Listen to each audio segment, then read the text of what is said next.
to us to liberate our country, to have dignity, to have respect, to have our mere human rights is something as essential as life itself. The Beirut leader of the Popular Front is Ghassan Kanafani. He was born in Palestine but fled in 1948, as he puts it, from Zionist terror. We achieved teaching every single person in this world that we are a small, brave nation who are going to fight to the last drop of blood to put justice for ourselves after the world failed in giving it to us. This is what we achieved.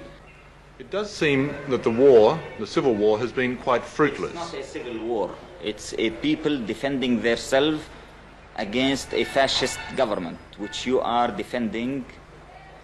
It's not a civil war. Well, the conflict... It's not a conflict. It's a liberation movement fighting for justice.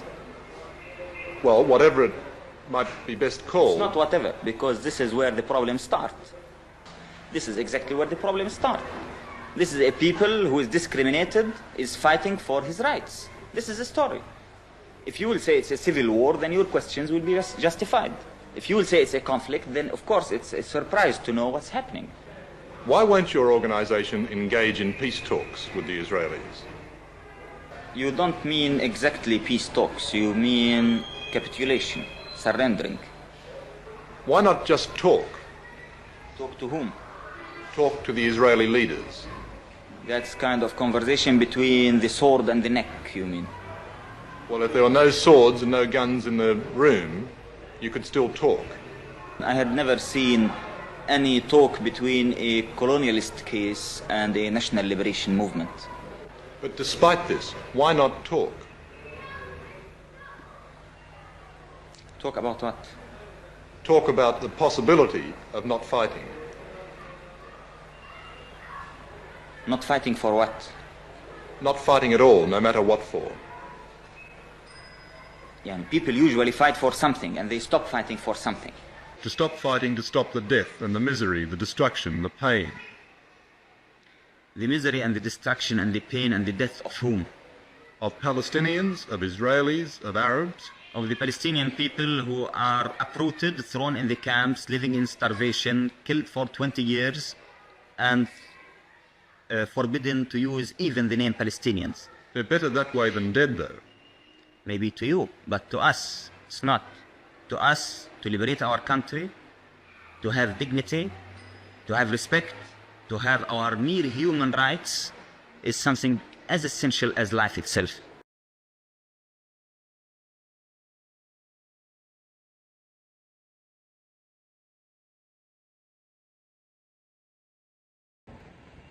I want first to notice that among the most dangerous weapons of our enemy is the weapon of words.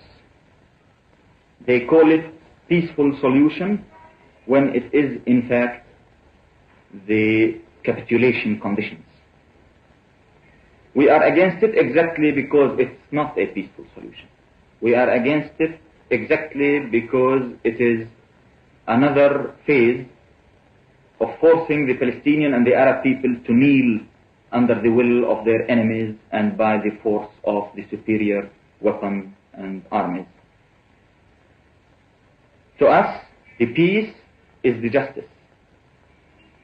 And this is why we consider that our people's war must be the war which ends all the wars. While the conditions of capitulation forced against us, forced upon us by imperialism, by Zionism, is the start of a new phase of wars. We fight for a real peace, and this peace cannot be achieved except when justice is based, when a progressive social society is built in Palestine, where every single person, not only in Palestine, but in all this part of the world, lives equally and share in building the destiny of his homeland. The Palestinian resistance movement, in fact, started in 1918. That is exactly when the British colonialist troops occupied Palestine in the First World War. Since that time, the Palestinians had been sacrificing in all forms of struggle, continuously till this moment.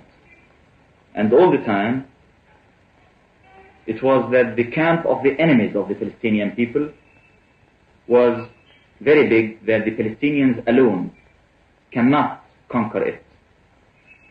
In 1918, the Palestinian National Progressive Movement at that time started speaking about a democratic Palestine,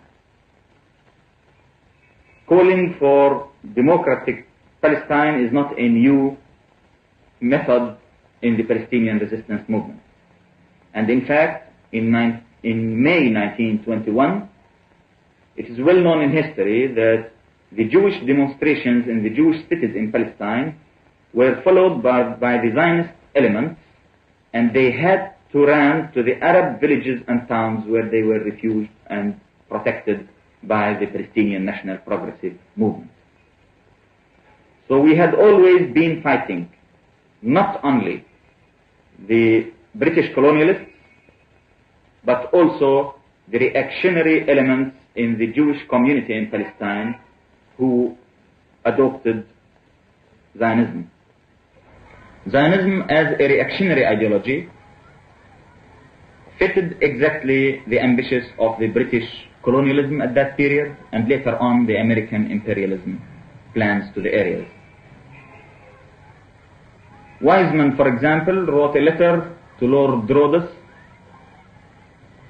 whose Rhodesia was called after his name, asking him to teach the Zionist movement the style in which the colonialists in Rhodesia succeeded in establishing their racial society there.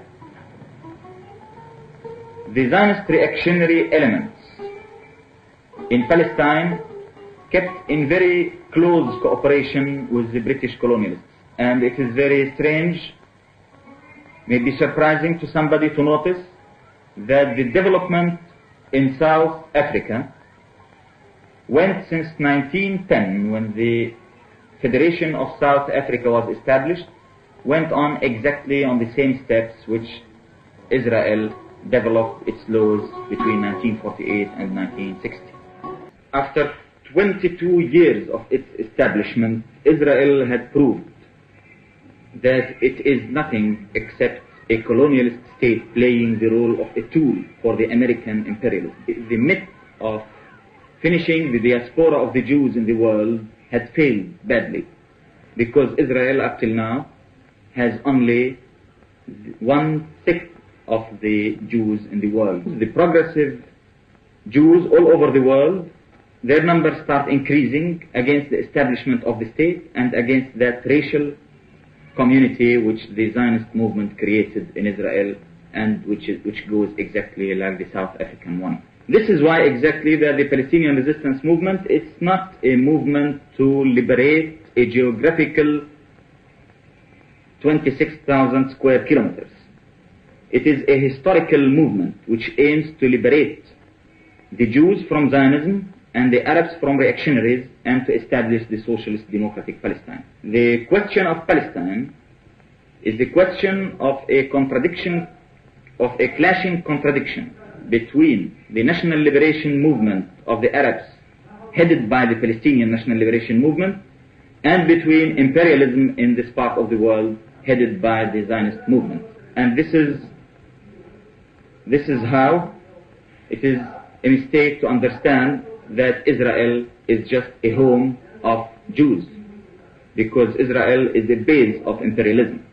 And we notice that oil companies in the Arab world, in the last 5 years, they have built factories in Israel, especially military factories. We can mention several names, everybody knew about these names, who built jet engines factories inside Israel, while their money is harvested from the Arab oil in the Arab Peninsula. Israel represents in this part of the world the fortress of imperialism and colonialism. 22 years ago, when the Palestinian people were forced out of their country, They have no place to go to except the refugee camps which were built in the desert. And those Palestinians, they lived the last 22 years in the most horrible conditions a human being can stand. Not only they were stateless, not only they were not represented anywhere in this world, not only they were living on very poor ration quota given to them by the UNRWA, but also they were denied the right of being a part of a nation. They were denied even their own names.